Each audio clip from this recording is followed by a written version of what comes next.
released to the state of Tamil Nadu under Samagra Shiksha. It is up to the states to follow the established procedure and protocol in terms of expenditure, provision of UC for further release. Honourable Member Supplementary.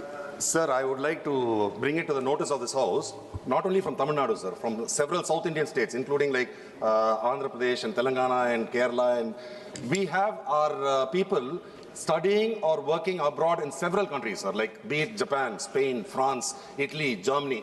So they go there and they learn those languages. When you're talking about a 3-language policy and you say that one particular language has to be learned, language is only a tool of communication, sir. It is not a subject like a science or maths.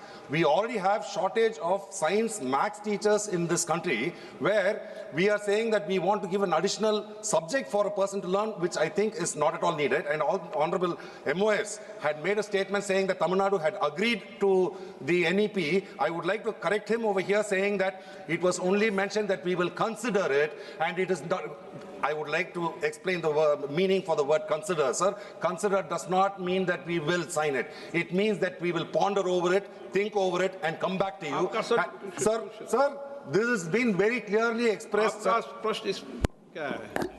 Question. आप प्रश्न क्या पूछना चाहते हैं? When are you going to release them? Sir, he has said that some 500 and odd crores has been given under Samagra Shiksha Abhiyan, whereas 3,500 crores is still left pending because we are not signed for, we are not implementing the national education policy. But I would like to, sir, I would also like to mention that national education policy is actually doing this country a great disservice. If you have been having national education policy for the last 60, 70 years, why is it that so many people are not able to speak English if you are talking about a 2 or 3 language policy, and you are talking about Tamil being taught in other states? I would like to... Chairman, sir, again I reiterate, nowhere in NEP, I would ask Honourable Member to please go through the policy 2020. Nowhere in the policy has NEP asking for imposition of any language. We're not asking you to teach any one language in the country.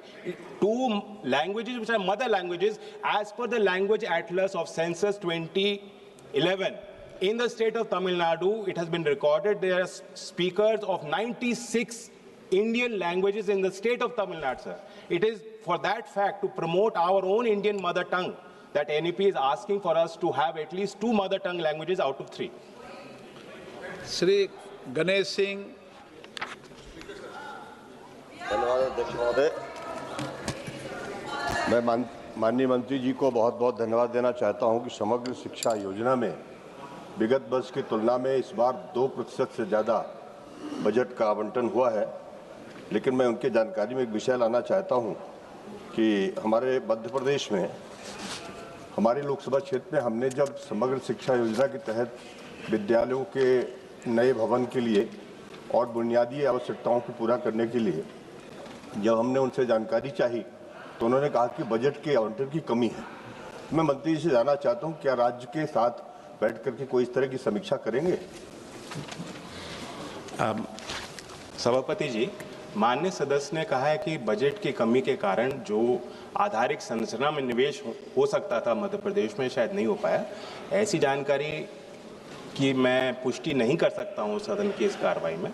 मैं इतना ही कहूँगा कि समग्र शिक्षा में जो भी प्रस्ताव होते हैं वो राज्य सरकार अपनी प्राथमिकता के अनुरूप यूडाइस प्लस में जहां गैप दिखता है, जो इंफ्रास्ट्रक्चर में कमी है, स्कूल लेवल इंफॉर्मेशन को यूडाइस प्लस के माध्यम से शेयर किया जाता है सेंट्रल गवर्नमेंट पे, वो एक रिपोजिटरी है नॉलेज की, और स्टेटिस्टिक्स वहां हम देखकर ही जो पीएबी जो प्रोजेक्ट अप्रूवल बोर्ड है वहां राज्य के प्रस्ताव की सुनवाई होती है, समन्वय बनाकर बातचीत करके ही वो तय किए जाते हैं और उसी के हिसाब से आवंटन होता है। श्री राहुल कसवा।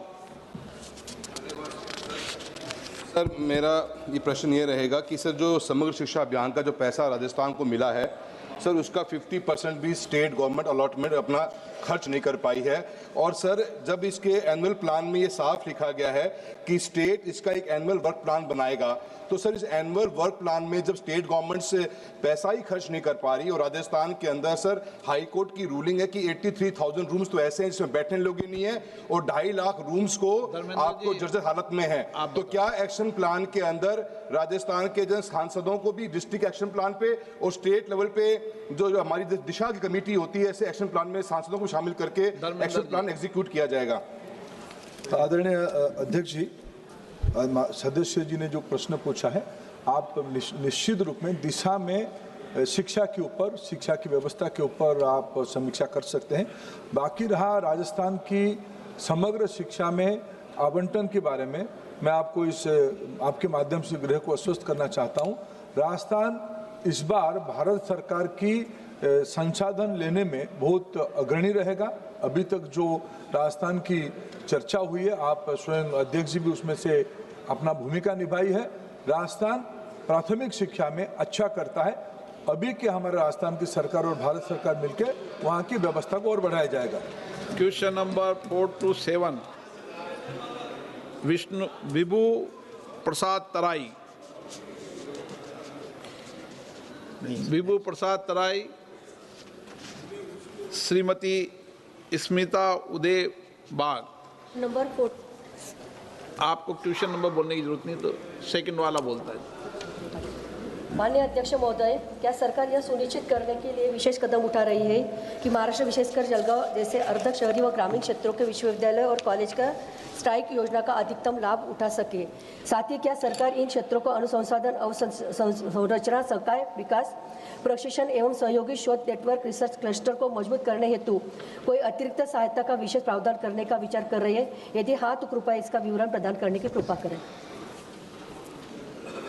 स्पीकर साहब, अभी माननीय सदस्य जी ने उच्च शिक्षा संस्थानों में अनुसंधान के बारे में जो स्ट्राइड स्कीम चलती थी उसके बारे में प्रश्न पूछा, या उसके अतिरिक्त और कोई व्यवस्था है इसके बारे में उन्होंने चर्चा किया। मैं आदरणीय सदस्य को ये कहना चाहता हूं कि स्ट्राइड स्कीम 2023 में समाप्त हुई है। उसके उपरांत हायर एजुकेशन में अनुसंधान के लिए, गैर वैज्ञानिक विषयों में अनुसंधान के लिए काफ़ी पर्याप्त मात्रा में व्यवस्था किया गया है। उच्च शिक्षा अनुसार जैसे जैसे एप्लीकेशन करेंगे उसको उस प्रकार की व्यवस्था किया जाएगा। Question number 4 to 8 Shri Shankar Lalwani. Shankar Lalwani. माननीय मंत्री जी। The statement is laid on the table of the House. Shri Manoj Tiwari. धन्यवाद अध्यक्ष जी। मंत्री जी ने हमारे प्रश्न का बहुत विस्तार पूर्वक उत्तर दिया है, धन्यवाद भी करता हूं।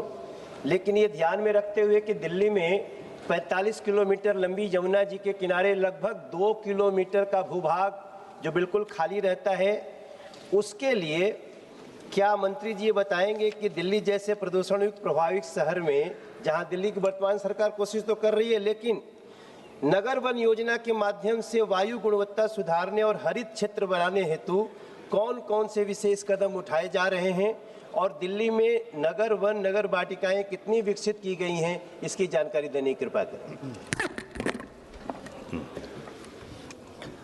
सर, ये जो नगर वन और नगर वाटिका की स्कीम है सर ये डिमांड ड्रिवन स्कीम है।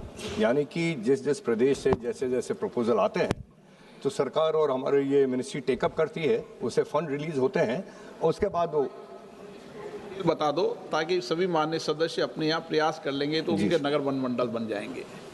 ये कैंपा